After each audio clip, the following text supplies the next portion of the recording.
quelques mots de mon témoignage, ce que Dieu il a fait pour mon foyer.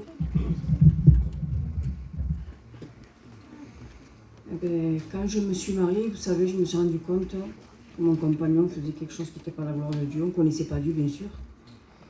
Et voilà, je me suis aperçue qu'en respectant notre figure, il vendait de la drogue. Et quand j'ai vu, je n'étais pas d'accord, je lui ai dit d'arrêter. Il m'a dit, ouais, mais t'inquiète pas, c'est pour 2 ou 3 mois, c'est pour avoir un peu de sous, se relever un peu. Et voilà. Et il a continué. Mais seulement, ça a duré 15 ans. 15 ans où, voilà, après, il faut dire ce qui est aussi. Moi aussi, j'ai accepté l'argent. Hein. Quand il me le donnait, je le prenais. Au début, je ne voulais pas, mais après, je l'ai pris, l'argent. Voilà, donc moi aussi j'étais coupable. Et voilà, ma vie, elle a fait comme ça pendant tant d'années. Et c'est vrai que j'avais un mari qui n'était pas à la maison, j'avais un mari qui faisait ses affaires, voilà, je veux dire, voilà, j'étais pas heureuse. Mais moi, j'avais mes enfants qui grandissaient. Et j'avais 2 garçons. Et je voulais pas.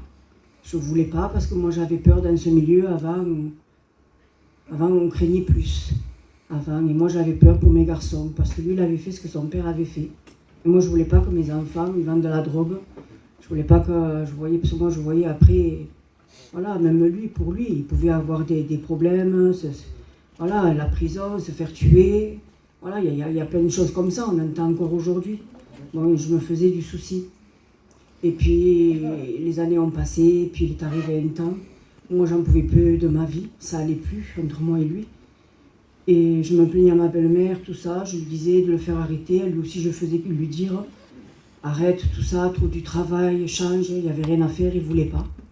Et puis, à un tel point qu'à la fin, même, je me disais, parce que je ne voulais pas, je me disais qu'il rentre en prison. Je souhaitais qu'il rentre en prison. Parce que je me disais, bon, il ne se fera pas tuer, et quand il ressortira, il s'arrêtera. Mais il n'est pas rentré en prison. Et puis, Dieu voyait tout, et quand il partait, les enfants, ils étaient à l'école et tout, je pleurais. Et puis,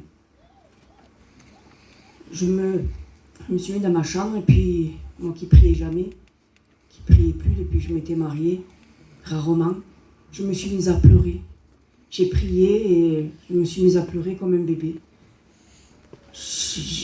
Une prière de repentance. C'est après que je l'ai compris, c'est pas tout de suite. Et je disais à Dieu que je voulais pas cette vie, que je voulais que ma vie change. Comme mon compagnon, parce que les derniers temps, je ne l'ai jamais vu faire, mais les derniers temps, je me suis aperçue que, voilà, l'argent, il n'y en avait plus, il se droguait, c'est lui qui se droguait aussi. Et je demandais à Dieu plein de choses, que mes enfants ne grandissent pas comme ça, que lui-même il travaille, que même moi je travaille, qu'il change notre vie. Et puis vous savez, on avait des chrétiens à côté de la maison, et ils nous ont dit venez tout ça. Alors en premier on ne voulait pas, même quand son oncle Fournier venait, qui nous parlait de Dieu, moi je partais de l'autre côté. Et là ça a été le moment. Ça a été le moment parce que on a été aux réunions, on a été à Matina. Et puis moi quand je suis rentrée dans cette grande église, j'ai ressenti la sainteté de Dieu, j'ai ressenti que c'était un lieu, voilà, comme à côté de ma maison elle était sale du péché. Et puis j'ai commencé à écouter la parole de Dieu, et puis ça a fait du bien à mon cœur. Et c'est comme ça, après qu'on a rencontré Dieu, on a été ensemble, lui aussi venait, lui aussi il n'en pouvait plus. Et on est arrivé à un point où de toute façon on se serait quitté. Parce que je disais, je peux rester comme ça avec lui 2 ans, je peux rester peut-être même 20 ans encore, mais je disais, je finirai pas ma vie avec lui, parce que moi, ma belle-mère, ce qu'elle a supporté, moi, je ne supporterai pas. Tant de prison, tant de vivre dans la peur, dans la crainte, de se faire tuer, mes enfants, tout ça. Et voilà, je voulais pas. Et puis, voilà que quand on est rentré dans cette église, Dieu ne s'est pas fait attendre. Vous savez, ma prière que j'avais faite, Dieu l'a exaucée. Parce que mon compagnon qui se droguait, il ne s'est plus drogué. C'était en 2007. Moi qui demandais du travail, en août 2007, on allait à la réunion. En septembre, il avait 2 propositions de travail.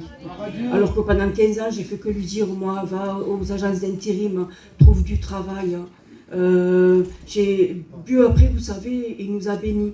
Ma fille est tombée avec le pasteur Max, c'est son beau-père. Mon fils aussi, il est tombé dans une famille chrétienne aussi. avec le pasteur Yannick.